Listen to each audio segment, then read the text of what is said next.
नमस्कार, मैं हूं शिखा और आप देख रहे हैं जीटीवी हिंदी न्यूज। आइए रुक करते हैं आज की ताजा खबरों की ओर। वलसाड सिटी पुलिस ने एटीएम फ्रॉड करने वाले आरोपी को दबोचा, हाईटेक तरीके से धोखाधड़ी का हुआ खुलासा। वलसाड सिटी पुलिस ने बड़ी सफलता हासिल करते हुए एटीएम फ्रॉड करने वाले आरोपी को गिरफ्तार किया है। आरोपी हाईटेक तरीके से लोगों के बैंक खातों से पैसे उड़ा रहा था। पुलिस ने गुप्त सूचना के आधार पर आरोपी को पकड़ने के लिए जाल बिछाया और उसे रंगे हाथों गिरफ्तार कर लिया। फ्रॉड का तरीका: आरोपी एटीएम मशीन में स्किमर और कैमरा लगाकर लोगों की जानकारी चुराता था और उनके बैंक खातों से पैसे निकाल लेता था।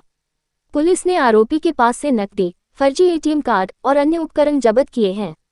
पुलिस के अनुसार आरोपी कई दिनों से इस तरह की धोखाधड़ी कर रहा था। इस गिरफ्तारी से लोगों को राहत मिली है। पुलिस ने जनता से अपील की है कि वे सतर्क रहें और किसी भी संदिग्ध गतिविधि की जानकारी तुरंत पुलिस को दें। इस मामले में आगे की जांच जारी है और पुलिस आरोपी से पूछताछ कर रही है ताकि उसके नेटवर्क का पर्दाफाश किया जा सके। Bureau report, GTV Hindi news. Valsad जिल्लाના વલસાડ સિટી પોલીસ સ્ટેશન વિસ્તારમાં 19 નવેમ્બરના રોજ એક મહિલા દ્વારા એક ફરિયાદ આપવામાં આવી હતી, જે અનુસંધાને ફરિયાદની હકીકત એવી હતી કે છેલ્લા 1.5 મહિનામાં એના એટીએમ કાર્ડનો ઉપયોગ કરીને અલગ અલગ એટીએમમાંથી 4,06,038 રૂપિયા ઉપાડી લીધેલા છે। જે પ્રાથમિક હકીકત જે મળી હતી એ પ્રમાણે આ મહિલા કોઈ એક એટીએમમાં વલસાડ સિટીના તિથલ રોડ ઉપર કોઈ એટીએમમાં પૈસા લેવા ગયા હતા। એ વખતે એ એટીએમ કાર્ડ એમનું જે હતું એ જે લોકો હતા પાછળ જે ઊભેલા એ લોકોએ વાતોવાતમાં એને બિઝી રાખીને એનું જે કાર્ડ હતું એટીએમ કાર્ડ એ બદલી લીધેલું હતું। એનું ઓરિજિનલ એટીએમ કાર્ડ લઈને એક બીજું ડુપ્લિકેટ એટીએમ કાર્ડ એને પકડાઈ દીધેલું હતું અને એ એટીએમ કાર્ડ લઈ જઈને અલગ અલગ એટીએમમાંથી ટોટલ 4,06,038 રૂપિયા એ લોકોએ ઉપાડી લીધેલા હતા।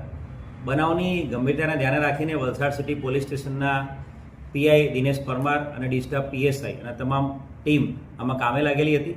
ટેકનિકલ, સીસીટીવી અને એની સાથે સાથે મોબાઈલ ઇન્ટેલિજન્સ તમામનો ઉપયોગ કરીને આ આરોપી છે એ લોકોને આઈડેન્ટિફાઈ કરવામાં સફળતા મળી હતી અને આ આરોપીઓની આઈડેન્ટિફિકેશન કર્યા પછી વલસાડ સિટીની સ્પેશિયલી એક ટીમ હિસાર, હરિયાણા રાજ્યના હિસાર જિલ્લામાં મોકલી આપવામાં આવી હતી અને એક જે આરોપી છે જીતેન્દ્ર ઉર્ફે રાજેશ મહાલા એને ધરપકડ કરવામાં સફળતા મળી છે। આ આરોપીઓ છે એમાં જીતેન્દ્ર જે પકડાયો છે એના સિવાય પરવીન અને સુનિલ આ બે આરોપી હજી પકડવાના બાકી છે। આ સમગ્ર જે એટીએમ સ્વાઇપ બદલી નાખવાનું જે આખું જે મોડસ ઓપરેન્ડી જેનો મુખ્ય જે આરોપી છે પરવીન છે અને જીતેન્દ્ર એની સાથે જોડાયેલા છે।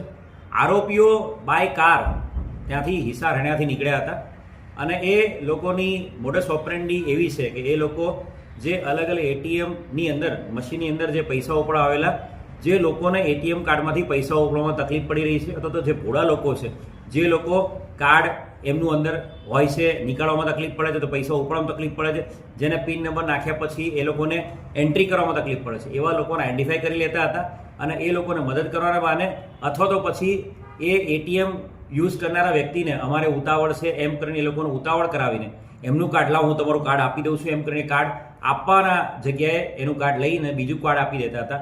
આ રીતે ભોળા અને જે લોકોને ઓછી એટીએમ કાર્ડ યુઝ કરવામાં ખબર પડે છે એવા લોકોને ટાર્ગેટ કરતા હતા અને આ જે આરોપીઓ છે એમણે રાજસ્થાન, મહારાષ્ટ્ર, ગુજરાત સાથે સાથે યુનિયન ટેરિટરી દમણ સેલવાસમાં પણ આવા પ્રકારના ગુનાઓનો અંજામ આપ્યો છે। એ પ્રકારની હકીકત જીતેન્દ્રે જણાવેલી છે। જે આરોપી મુખ્ય પરવીન જેને પકડવાનો બાકી છે એનો રાજસ્થાનની અંદર આ જ પ્રકારની મોડસ ઓપરેન્ડીથી ગુનાહિત ઇતિહાસ પણ મળેલો છે। આ લોકો બાય કાર નીકળતા હતા અને રાજસ્થાન, ગુજરાત, મહારાષ્ટ્ર અને યુનિયન ટેરિટરી બધી જગ્યાએ આ પ્રકારે એ લોકો ચીટિંગ કરતા હતા। આરોપી જે પકડાયો છે જીતેન્દ્ર એની પાસથી જે બનાવમાં ગુનામાં જે ગયેલા પૈસા છે ટોટલ 4,06,038 રૂપિયા એ રિકવર કરવામાં આવ્યા છે। સાથે સાથે એની પાસેથી એક હુન્ડાઈ i20 કાર અને એની પાસે એક મોબાઈલ ફોન 5,000 રૂપિયાનો અને ટોટલ 99 જેટલા અલગ અલગ બેંકના એટીએમ કાર્ડ એની પાસેથી મળ્યા છે।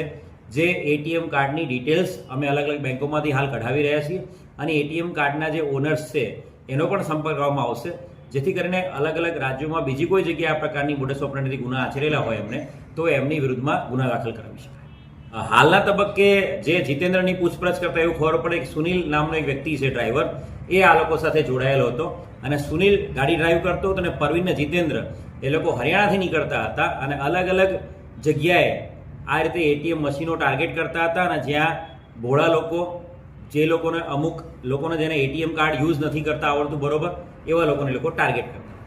ऐसे ही ताज़ा तरीन खबरों के लिए बने रहिए हमारे साथ। अगर आपको हमारी वीडियो पसंद आए तो चैनल को लाइक करें, शेयर करें, सब्सक्राइब करें और हाँ, बेल आइकन दबाना ना भूलें। Welcome to our YouTube channel. Don't forget to like, subscribe and share the videos.